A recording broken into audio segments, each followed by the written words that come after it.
I'm a counselor and a coach, and I'm here today with Dr. Richard Doss, clinical psychologist, and we wanted to talk specifically about mental wellness, emotional wellness, because October is Emotional Wellness Month, and specifically October 10th is World Mental Health Day. And it's my belief that if we practice good resilience skills, we may not need Mental Health Day. We might be able to prevent some of the challenges that people end up being diagnosed with mental health symptoms. We have to celebrate World Mental Health Day. We have to reduce the stigma of all of those kind of things. But it's like if you thought that one day you were going to have to fight for your life, you wouldn't start doing push-ups the day before you were going to have this fight. Wow, yeah. You'd want to be prepared, and you'd want to be working at it and building those skills over a lifetime. Mm-hmm. So I think the same can be done with emotional and mental health, but we don't talk about prevention as much as we do the actual illness. When somebody has a mental health diagnosis, then we talk about it. But there are so many things that people can do to strengthen those resiliency muscles. And so that's what we want to talk about today. Yeah. And one of the things that I find really helps with resilience is the Mental Freedom Program, of course. Okay. It's a program that I developed to be preventative, but it also works as an intervention, and it can also work in postvention after the crisis has passed. But it's really helping people develop a vocabulary around emotional wellness and a thinking process that leads to emotional wellness. And I would say one of the biggest challenges that people have is that we all live life, or life lives us, one or the other. But this thing called life is a big thing. Yes. And it throws us curveballs all the time. Mm-hmm. And the thing about that is how we respond to that, because life always has great things in it, and it always has some really, really disappointing and sometimes seriously hurtful things in it. And as we go through life, we have this vision in our heads of how we want things to be. Yeah. And too often, life doesn't match up to those pictures, because our pictures are perfect, right? Mm-hmm. The things that we want everything to be ideal, perfect. We want the people in our lives to act the way we want them to act. We want all of these things to be exactly the way they are in our heads, and they very rarely are. So when life doesn't measure up, we can get frustrated, we can get angry, we can get depressed, we can get scared. All kinds of things, emotional things can happen. And if I were to boil down one thing, and I want to ask you what you think also, but if I could boil down just to one thing, I don't like to just do one thing, but if I had to, I would say it's the lack of acceptance about life when there's nothing we can do to change it. So if something happens and you have agency and there's something you can do about it, then by all means do what you can do. But so often the things that happen, I think about just recently, we had Hurricane Helene. And I know people who have no power, they're out of their homes, the roads are washed out, they can't get to the store, they have no electricity. You can't do anything about that. You just have to wait. Maybe in talking about prevention, you could purchase a generator ahead of time and have the ability to have your own electricity if you have a generator, but some of these people didn't have generators, so they didn't do the prevention, and now they're in the crisis. So there's nothing you can do about that. So you could sit in your house and be mad, you could be freaking out, you could be stressed because you're sitting in the dark. Mm-hmm. There's not much to do. Life certainly wasn't supposed to be this way. And that's going to lead to what I would call emotional upset. It's not going to lead to emotional wellness. Or you could say, well, this thing happened. It's happened. So I need to accept what's happened and not rail against it, but try to figure out what can I do to work alongside of it. Well, let me just So watch this. How do I prepare to be? You say prevention. Yes. For mental illness, mental health, life coming at you. How do I talk about prevention? Who prepares me for prevention? Who teaches me about prevention? Who has the conversation with me about prevention of mental health challenges if we don't even talk about mental health? Well, that is a great question, and that's why we're having these conversations, right? Okay. That's what Breaking the Silence is all about, having these conversations. I think that if we teach prevention, and it's not like we're going to teach a class called Let's Prevent Mental Illness. We're going to teach a class about being mentally strong. We have classes about being physically strong. We have health classes to teach us what to eat and how to exercise. We have PE classes to teach us how to move our bodies and exercise and be healthy. We're not having classes about how to think about things. So one of the things I think about, people do some pretty mean things to other people. We don't know why that happens. If you have 10 people doing mean things to other people, there's probably 10 different reasons. But the person who is the victim of that could start hating themselves because they're being picked on or bad things are happening to them. They develop low self-esteem. They don't like themselves. Or they could start hating the people who are hurting them. Or maybe they're even frustrated and sad and depressed about the number of people who let it happen and don't do anything to stop it and don't help them. So there's a lot of factors that could be going on. But one of the things that can be helpful is to recognize that, I know this is tough for kids, and we have to figure out a way to modify the curriculum to talk with younger children. But one of the things that's really important to me is to recognize that people who do things are not doing them to you, they're doing them for themselves. There's a need that they have that they're trying to meet by mistreating someone. So just knowing that little piece of information, it doesn't stop the fact that you're being a victim and that you're being hurt. That's a reality that you're going to have to deal with. But it could stop you from feeling that it's your fault. It could stop you from hating yourself or thinking there's something wrong with you. And you could start to recognize that this was not my responsibility. This is the person who committed this, was the person in the wrong. They have something going on that is causing them to think that hurting me is the best way for them to get what they want. But don't people treat you the way you treat them? No.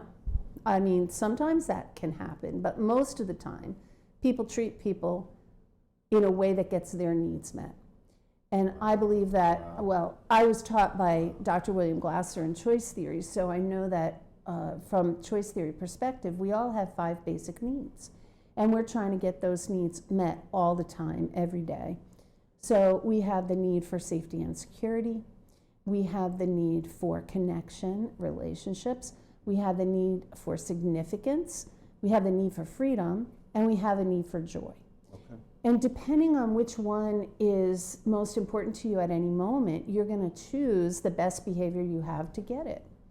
So we could be in a situation where, let's say, there's 2 parents, and each of our children are misbehaving, and the parents want a different behavior. So the one parent might get angry and frustrated, maybe remove the child from the situation, maybe spank them. The other parent might get down on the child's level and talk to them about, what do you want that you're trying to get with this misbehavior?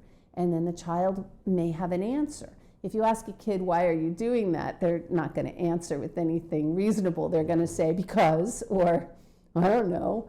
But if you ask them, what did they want? Because all behavior, from a choice theory perspective, all behavior is purposeful. We don't do things for no reason. We're doing it for a reason. So if we can understand the reason behind the behavior, we don't have to look at the behavior as the problem anymore. We look at the unmet need and how a person could get that need met in a more responsible way. So the thing about prevention and resilience for me is about the person who is being hurt. Okay. So the person who's being hurt, it's not your job to help the person who's hurting you. You might be able to. It might be something that you could do if you're looking for agency. Maybe they're looking for a friend, and maybe you could be that friend. But more likely, I don't want to be a friend to somebody who's hurting me. by understanding what they need. And maybe if you think that what they really need is a friend, maybe offering to be a friend might be effective. I'm not suggesting that people do that. Okay. But what I am saying is, if somebody's hurting me, if I'm getting picked on, if I'm being bullied, and I'm in school, I think my first thought would be, what's wrong with me? Why am I the target of this person? What can I do so that I don't get picked on? And really, there's nothing you can do so you don't get picked on. Anybody could be picked on. There's always going to be somebody bigger. There's always going to be somebody stronger. So it's not like, sure, you could take a self-defense course. That's something you could do. That might be a good thing to do. Everyone should be able to defend themselves in a situation where their bodily autonomy is being questioned. But I'm talking about when you're alone, after this happens, the things that we tell ourselves about what's happened could determine whether we have resilience and we get to bounce back from this, or whether we go down a road that could lead to mental health challenges later. So not only mental health challenges, but legal challenges. Yeah. So we're here in Chicago, and so the reality is people go home and, maybe initially they cry, but sooner or later, a lot of people start thinking, get mad. how can I get even? Right. How can I seek revenge? Do I take a knife to school tomorrow? Mm-hmm. Do I take a gun or some other kind of weapon to school tomorrow? Do I tell my cousins that somebody jumped me or somebody picked on me? So when I think about resilience, how can I be strong? How can I fight back? And we're not necessarily talking about fighting back mentally, physically, but mentally, how do I fight back? Man, that's just a mouthful. That's a mouthful. Somebody, my boss, my boss tells me, Richard, we're gonna let you go, and there's nothing you can do about it. How do I bounce back? How do I stay resilient? How do I stay strong? That's a great question. And the answer is that when you had a door closed in your face. So now you look at, what is it that I need now? I need a source of income. Yeah. Now, if you have had some savings and you have some breathing room, or you can apply for unemployment, you'll Now, do I feel those like things. that money I saved is gonna go quick. And it will. Okay. So you're looking for another job. All right. Or you're looking to create something of your own, which you have much more control over. And I know a lot of people, particularly through the pandemic, who lost jobs and created their own business afterwards. So sometimes losing a job can be the best thing that ever happened to you. And so it's not fighting against the idea that this isn't fair, this isn't right, I'm the best employee for that job, you shouldn't fire me. The decision's been made. There's nothing you can do. So being frustrated, angry, resentful, that's going to take you down a path that is not going to be emotional wellness. Does depression help me get stronger? It can. Or does depression make it harder for me to fight? That depends, because depression, I think of depression as a behavior, not as a diagnosis. So I think that when we depress, what can happen is people rally around us. It's like a red flag you're putting up to your support system that I need help without actually asking for it. You're letting people know, I'm really hurting, can you help me? So it can help strengthen you, because a support system is something that we need to have when we don't need them, so that they'll be there when we really do need them. And so depressing can call them into action, but it can also zap your energy and put you in a place of, I think last show you talked about darkness and blinders and isolation, withdrawal. Yeah, exactly. So Depressing is a behavior that people don't choose consciously, but it's a behavior that comes out when we don't have good behaviors to handle situations. And sometimes it helps a little bit, and it's better than nothing. Okay, okay. But you don't want to stay there. All right, all right.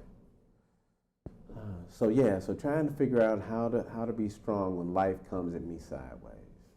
Yes, and there are ways. And I know you know some ways. So I think about one client who asked me this. He said, Doc, I'm in a good place right now, and here's what I need you to show me. I need you to show me how to stay here, in that place where things are always going well and my relationships are always healthy and every day is better than the day before. And the thing that I offer is that's not the way that life works. If it was like that, man, we'd all be happy. But nothing stays the same. That's right. And so when life comes at me with challenges that I didn't want, or challenges that I didn't expect, I start to wonder, how do I find direction in darkness? How do I find light in darkness? Do I cross my fingers and hope that it gets better? Do I stay in my room until all of my problems go away? I don't know what the short answer is. So that's what I'm talking about. You can't reach for resilience in the moment you need it. You have to be developing it all along for prevention, so that when life happens, you're already strong and resilient. It's not like, okay, life happens, it knocks me down. Are you going to stay down, or are you going to bounce back? And a lot of that depends on... So is resiliency bouncing back when life knocks you down? Okay. Yeah, of course. It's like, I'm not going to stay down. I might stay down for a little while. We all need time to regroup, think about our next move. What are we going to do next? But you mentioned relationships. People leave. Right. Sometimes they die. Sometimes they leave us. It just happens. And does that mean that we're a terrible person, or that our life is over because this person we were with that we thought was going to be our happily ever after turns out not to be happily ever after? Sure, that is devastating. I'm not trying to make light of that. But you don't have to stay stuck in the dark any longer than your level of resilience will allow you to stay. So I know people who never recover from those things. You lose a life partner and you could stay in that dark space till the day you die. Or you could learn, one of the things that helped me when my husband died, it's a silly quote from, of all people, Dr. Seuss. Okay. It may sound I like Dr. Seuss. Pollyanna-like, but it really helped me. And the quote was, "Don't cry because it's over. Smile because it happened." So I think when we're in a relationship and it ends, we tend to bring into question the validity and legitimacy of all that came before. Like, did this person ever really love me? Was any of this real? I say, your relationship was as real as it felt to you while you were in it. And now something's different. So don't negate everything that came before. You might have children with this person. You may be co-parenting for the rest of your lives. So you want to maintain, for the goodness of your emotional wellness and the emotional well-being of your children, you want to maintain a friendly relationship.